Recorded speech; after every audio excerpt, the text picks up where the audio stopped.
right, ladies and gentlemen. Super smooth cuts there from the Street Fighter 2 soundtrack, as it should be. Sean, welcome back. How has your little break gone?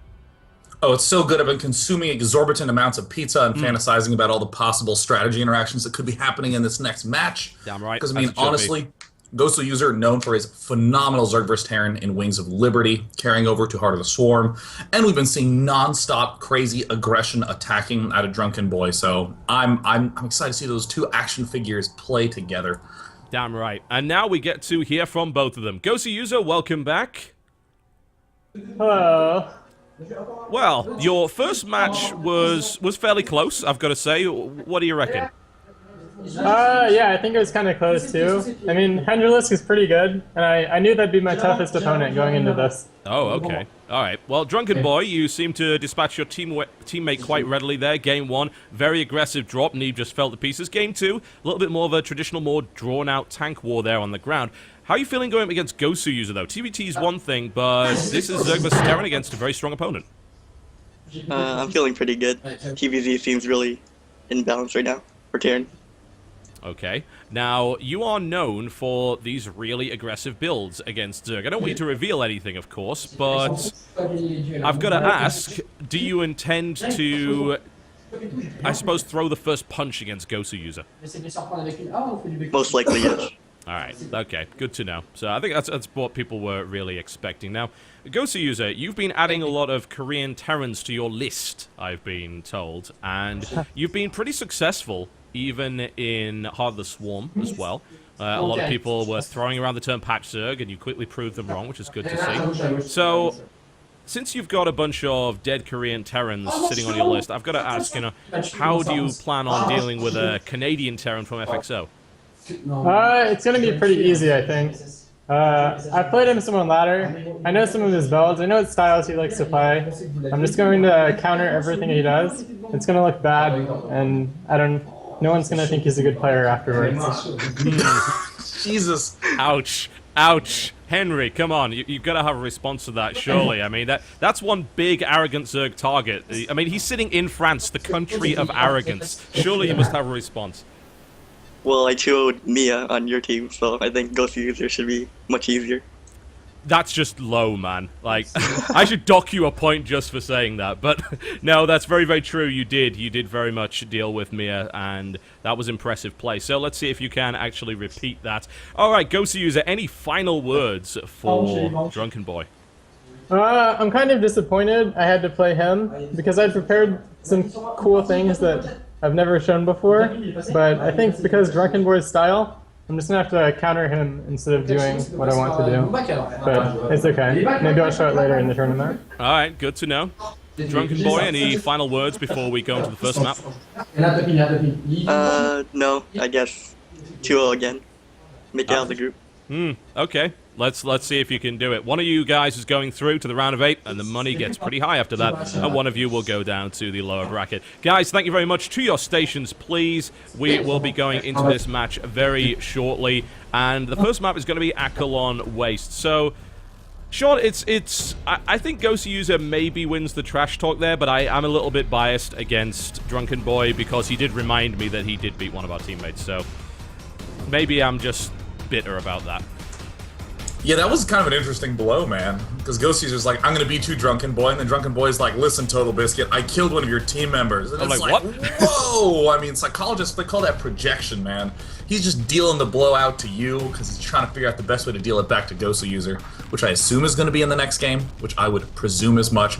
I think that's really telling, though, Ghost User's comment, where he's like, well, I have stuff that I want to do, but I can't do it because I'm against Drunken Boy. And that is the power of being like the aggressive player. Because normally, you just kind of ignore who your opponent is, and you know, okay, Terran can only do so many things. But if you're against someone who's really stretching the limits of the race, you tend to hole up and be a little more defensive, make a couple extra Zerglings instead of a few drones, take that expansion a little later, build the extra spine crawler, and all those things add up a lot. And I think that that's what's really working in Drunken Boy's favor there.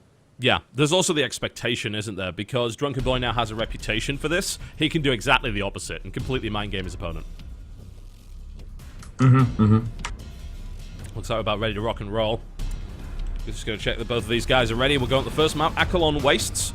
Like, I just like Akalon Wastes. I just think it's a great map in general. Oh, it's fantastic. It's pretty gruesome defending angles for Zerg. You have to be very, very careful with your pre-positioning because obviously Zerg wants to surround and come in from as many angles as possible.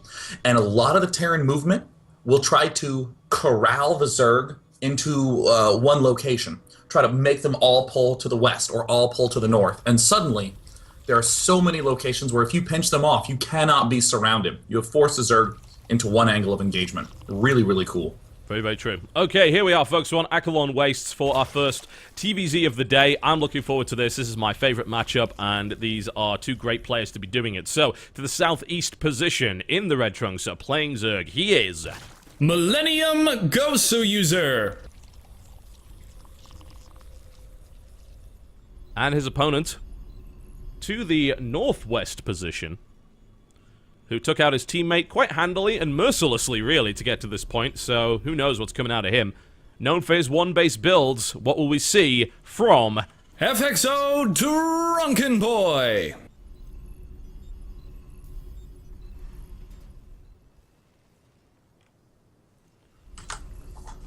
You know, I gotta say, TB, one of the most significant moments is coming up right about now. Will Drunken Boy go for that gas?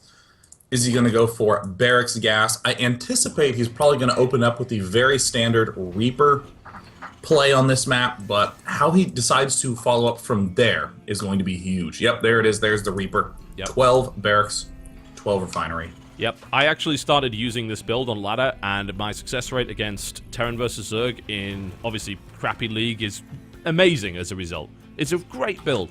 It's wonderful opening. So much control, and I mean, honestly, the Reaper's really important at extremely high levels, but at the end of the day, it really is 50 minerals and 50 gas. It's not a tremendous investment. Can scout, can deal damage, can make the Zerg build extra lings, build extra spine crawlers, and all the while this is going on, you still have not invested that many minerals. So I think it is one of the most flexible, basic skeleton openings in the game. I would have to agree. And as a result, we do see Zerg trying to adapt to it as best they can, but there's really only so much you can do. Because this Reaper, unless you have a 10 pool, which would be weird anyway, and you're probably still not going to be able to get the speed out in time, you're going to get hit by this Reaper in some way. And it's not really up to you to save your units. We've seen a lot of Zerg now turning their units into... Oh, Gosu actually gets a scout here, which he really shouldn't have had. Drunken Boy actually left that depot open. Anyway... The Zerg, we've seen quite a few of them start to turn their drones into buildings. And, ooh, gas steel here for Gosu User as well. And just use that to try and keep their workers alive a little bit longer. But a lot of them have just said, you know, it's not actually worth it because the cancellation cost is just too high. It's better just to kind of eat it and then kill the Reaper. What do you reckon?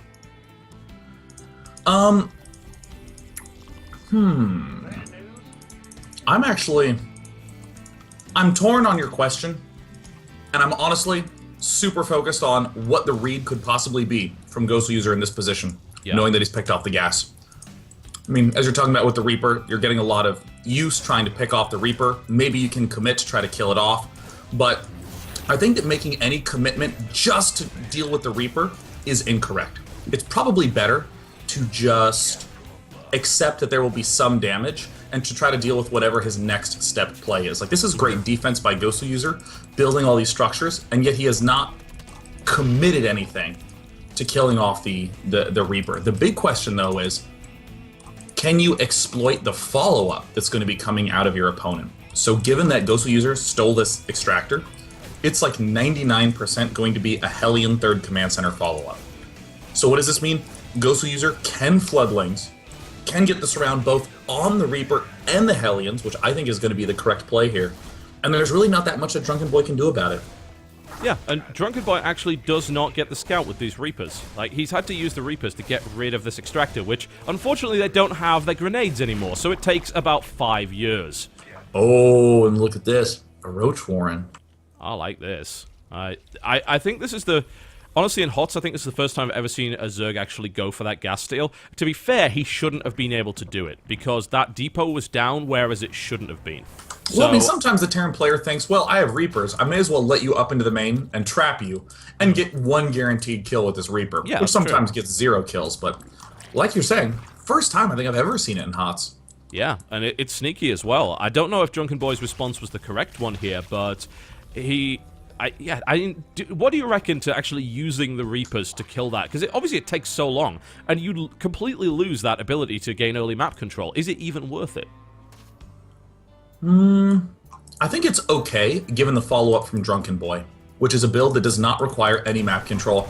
I actually think that this is brilliant from Drunken Boy. This is exactly how Bomber plays.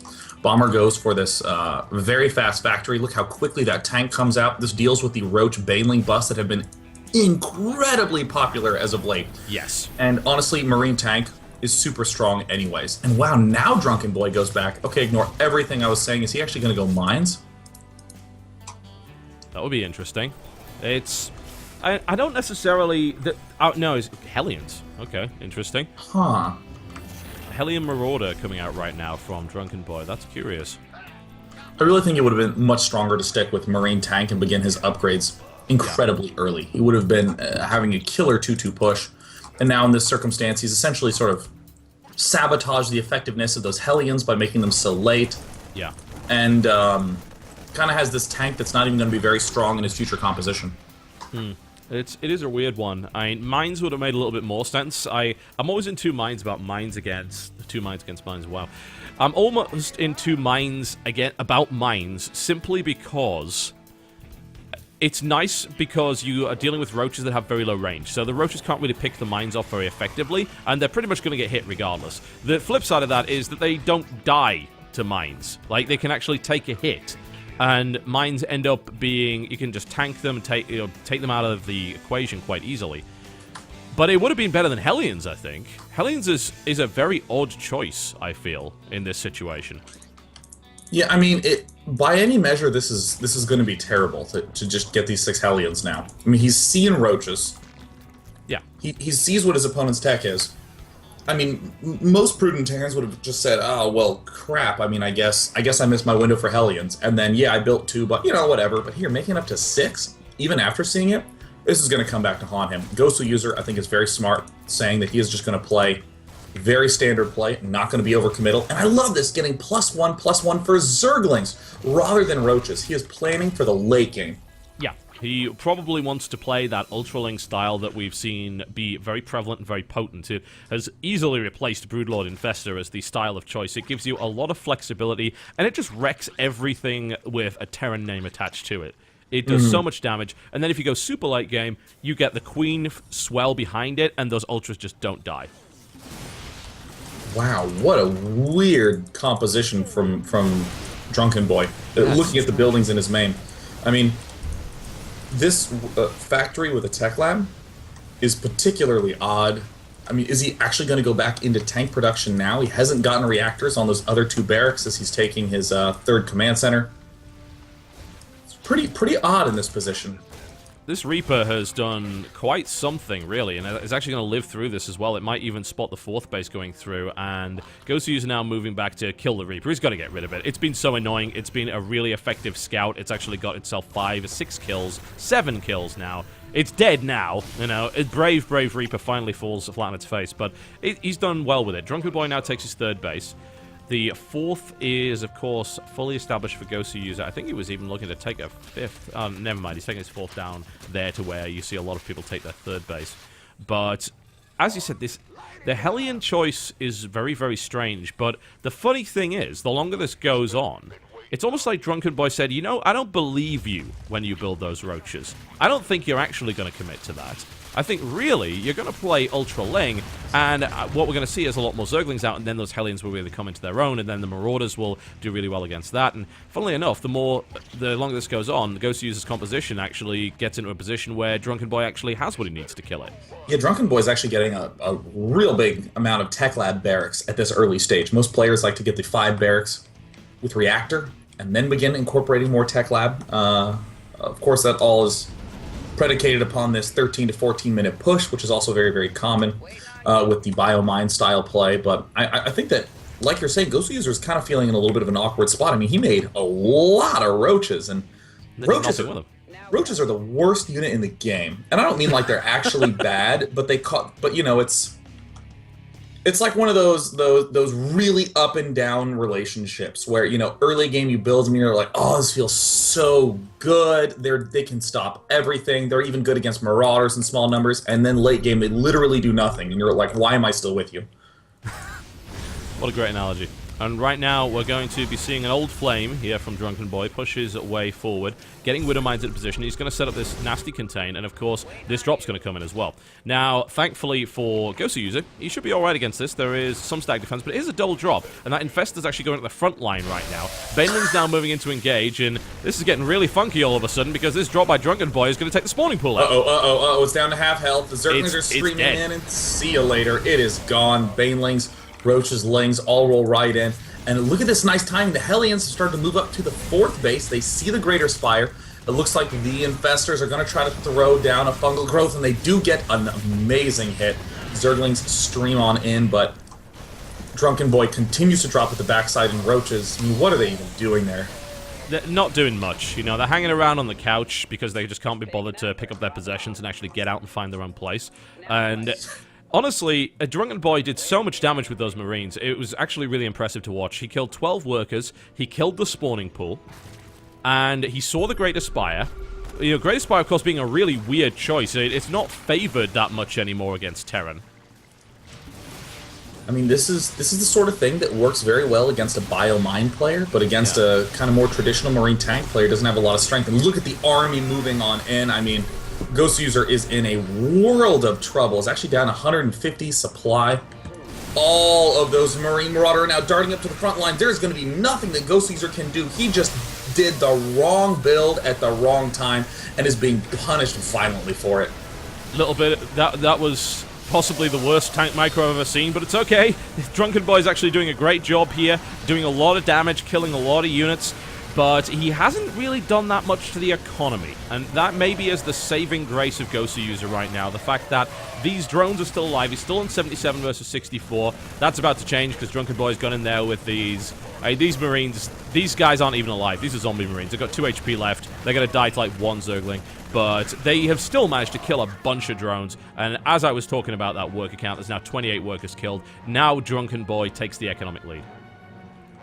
Wow, that is I mean, Drunken Boy might not have the most refined builds or the most perfect macro, but my god, his broad decision-making in weird circumstances is phenomenal. I mean, these attack timings, recognizing what the correct units to build are, recognizing to go Hellions, but then to not attack, really crazy. But Ghost User having some fantastic positioning up here on the high ground. All the Marines are going to go down. Yeah, and the Infestation Pit's going to live as well, which is absolutely massive here. You can still play Broodlord Infestor. It still works. It's just not quite as good as it used to be. He lost a couple of Broodlords, but he was able to successfully defend against that. And Drunken Boy's army is not that big. He's only got a couple of tanks, 1 Viking and 37 Marines now. A couple of mines that haven't really done anything. But this means that Ghost User can start to power forward, and he's actually going to transition to Ultra, which is, of course, exactly what he should have done. But he didn't have the time. It's obvious he wanted to play Ultra Lane, but he was put in a position where he couldn't. If he tried to go Ultra Lane, I think he would have just died. He wouldn't have got enough units out. There were too many Marauders available. It would have been shut down. But because he went Broodlord Infestor, and now is going to go Ultralisk Ling with 3-3, this might work out a lot better. But he's still under a lot of pressure here from Drunken Boy, who now drops into the main base. That's going to get cleaned up really quickly, though. A very unsuccessful drop. Ouch, even losing a handful of those Marines before they get to pick up. Yeah. I do strongly think that, oh my god, another nice tactical move by Drunken Boy. Not even a drop, just walking into the 3rd base. Yeah, and then drops back in the main again, and that's a Wow. great position as well. He's going to kill so much with +3. That's really, really good. Quick lift up. Drunken Boy playing so well here, and is continuing to do as much damage as possible. And it's just Marines. You know, a 4-base Terran can afford to do this with Marines, as long as he doesn't lose the Medivacs, which he's currently not losing, so that's good. Look at that macro from Drunken Boy. Jeez, huge pack Marine tank heading down to mid-map, where weirdly enough, these 2 tanks have not died. That is crazy that those are still alive, but those two Yeah. tanks are the reason why we're seeing Drunken Boy able to drop into the main. Now, in this circumstance, Drunken Boy needs to ask himself the question, have I done enough damage to my opponent to where I am ahead in army? And if he says yes, then he needs to stop all dropping. He needs to stop getting cheeky and just push the front. He needs to punish this. There's the scan going down. He needs to siege real soon. And this is the engagement where Drunken Boy could pull ahead, but Ghostly User gets the fungals that he needs. Oh, the Ultralisk just wrecked down everything. Oh, man. Gosu User with the amazing fungals, nailing every one of those Marines. That was really nice. In the meantime, he did lose the economy at his third base. This is eventually going to get cleaned up, though, and Ghost User now has Ultralisks on the field. He's got a good amount of Infestors as well to back this up. He even has one Broodlord, just this one lone Broodlord that's just going to hang around with the Ultralisks and help them out. And this is a really scary army right now, and we need to see that Marauder production put in again. We were seeing a lot of early Marauder production, but he transitioned into building nothing but Marines. He does have a Thor, which will help, but he's got no tanks. Yeah, you know, I really feel like the reason that we're seeing Drunken Boy in this sort of sticky situation is that he did do that counterattack at the third. He is doing things like these Viking harassment. Okay, this Viking harassment drop at the south side is great, but that earlier split off of units is really dangerous. It can be really costly. You need to stay together with your units if you're up against the sort of composition that Ghostly User has, if you don't have a good defensive angle. So now Drunken Boy must get a phenomenal engagement angle to be in okay shape. Yeah. He definitely should. And these rocks, I don't believe... Are they collapsed or not? It's hard to really tell. But one way... Oh, that was a nice catch. Ghost User actually gets a fungal there with the Vikings, but doesn't kill him. Takes a little bit more than that. A couple of Vikings now moving in. Just kind of being annoying. Ghost User is actually pulling back now. And that's going to give a little bit of time here to Drunken Boy. He's also getting Drilling Claws. Now, not an upgrade we see all that much. It's the sort of upgrade that I like in this position. He needs to have more mobile armies. He needs to do a lot of kiting. So he needs to see the attack angle for Zerg on a dime and then burrow and retreat over it. So there he is trying to get those mines directly underneath the Broodlords. Ghost User coming in. This is a great angle for Ghost User. Gets the full surround. Oh my god. Flattens the army up against that central ridge. Only the north end of the Marine medevac composition manages to stay alive. The medevacs try to get back home as fast as they can, but man, Ghost User is just wrecking. Per usual, Drunken Boy, though, does have a drop that will kill off an expansion. Yep.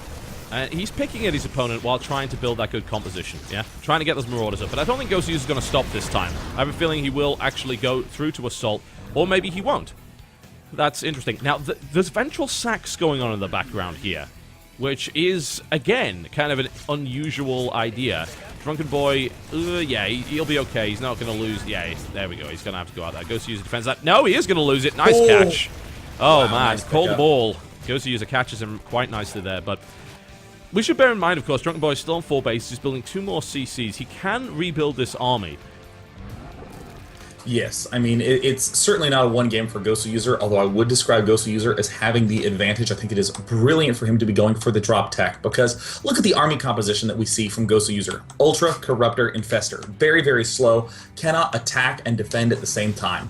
What sort of composition are we seeing out of Drunken Boy? Even though it's defensive right now, that is an extremely aggressive army. So it's going to be the attacking Terran versus the defending Zerg. The drop means that he can just load up 8 Cracklings, drop them by an expansion, and kill off all the drones. That is going to be Ghostly User's ticket to denying Expos. A couple of scans go in. The weird thing about this is he didn't get Overlord speed. So he has Ventral Sacks, but no Overlord speed. So it will be the slowest and worst drop in the history of Zerg kind. And nice little engagement there by Drunken Boy.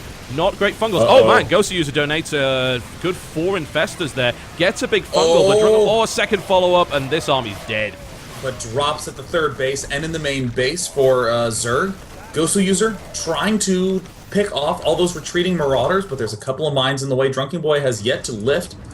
Wow, Drunken Boy actually cleaned out the third. I mean, Drunken Boy just attacks so much, and now this is a very, very good attack angle for Drunken Boy. He is doing enormous damage to those Ultralisks. I mean, that is a big fungal, but I don't think this Ultralist army is going to be alive for long at all, Total Biscuit. With that many Marauders on the field, yeah, the Ultras are dying now. This is a great concave. This Ultralisk is in the middle of nowhere, getting all the attention it definitely doesn't want right now.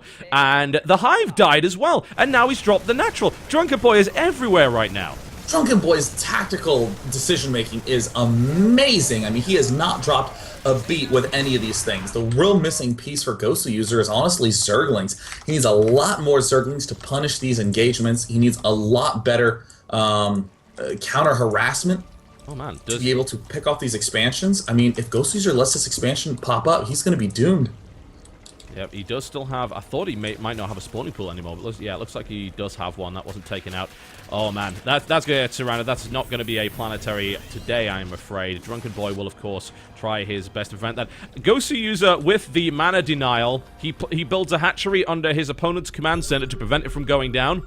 That works, I guess. Oh my god, big fungal and a lot of Zerglings moving in. This is the perfect composition right now for Gosu User. He is just eliminating this army one piece at a time, and amazingly just does not quite have the Zerglings to finish this off. Oh no! Oh no, the command center is going to get up. He needs to fungal. No, not Infested Terrans at the wrong possible time. Not a good Infested Terrans. Not a good decision. Those Infested Terrans will die pretty much instantly now. That army and the planetary is now up, which is really, really important there. Drunken Boy in a great position now. Gosu User actually bringing some Broodlords in, and that did pretty bad damage. Oh man, if there was only a couple more Corruptors, now they come in. A little bit too late. Drops onto the Broodlords. Drops under the Broodlords right as the Corruptors arrive, cleaning up all the units inside. This is a really crazy battle. Both players literally rallying, but the Broodlords are in perfect position. This is nuts. Drunken Boy picks up the Infestation Pit, now heading to his next target. This planetary is now up. He should be able to hold this. The Broodlord's caught out with no Infestor support. Mana Mule's down. Wow. Oh my gosh, what a game from Drunken Boy. I mean, this is the exact style that got him so far in WCS. The longer the game goes on, the better shape Drunken Boy seems to be in. Drunken Boy just seems to thrive in chaos. He really, really does. He's now taken out the 4th base as well. GG, says Gosu User. Drunken Boy plays the game of his life and takes his opponent to pieces, regardless of the fact that Gosu User was ahead for most of that game. That was insanity. I mean, Drunken Boy, you know, it's so easy to stop having real critical thinking in the middle of a game. You know, you're playing a Biomine style, and you just say something like, okay, well, Biomine players attack, so I better be attacking a lot. And you're attacking with too small groups, or in the wrong times, and maybe there's some times when you should actually defend. But, I mean, Drunken Boy in every situation seems to have such a clear picture in his head. This is what I need to do right now. I mean, Totalbiscuit, how many times did he just pull back and sit and macro in a position where most players would have attacked, and then Gosu User tried to push and just lost it all? Many, many times. And yet, you know, you see those critical strikes, surgical strikes by Drunken Boy. He'll take out a building here. He'll take out a base here. He'll clear out some drones here. And he'll always be where his opponent's not. And you've got Gosu User trying to chase him down all over the place and gradually just being bled dry. I mean, there's a couple of those flanks that you pointed out that I think you're absolutely right were questionable. But I think Drunken Boy's the kind of player that seems to just see the entire forest. He looks at the game from a very detached perspective and makes moves on a map-wide basis. And that's what we always see from him. We're not seeing incredible micro from Drunken Boy or anything like that. What we're seeing is strategy and pulling his opponent out of position. So cool to see. Every single time Gosu User attacked, there was a drop at the backside. And every time Drunken Boy needed to stay back and defend and be cautious, he was defending and being cautious, and always having that drop ready to go, but not committing to it. And every time he was ready to actually gather everything together and go for it, he would just push his opponent into a bad spot and just drop the opposite side. I mean, it's easy to look at that game and say, man, Gosu User did a bad job of defending those drops. Well, it was more Drunken Boy getting all of Gosu User's units in the wrong position. Anytime they were up north, drop down south. Units move west, attack at the east. I mean, it was magnificent to watch. It was really good. We're going to see if he can repeat that in Game 2. Gosu User cannot be happy with that result. That, for many people, will be an upset, I feel. Let's see if it can continue. We'll find out after this.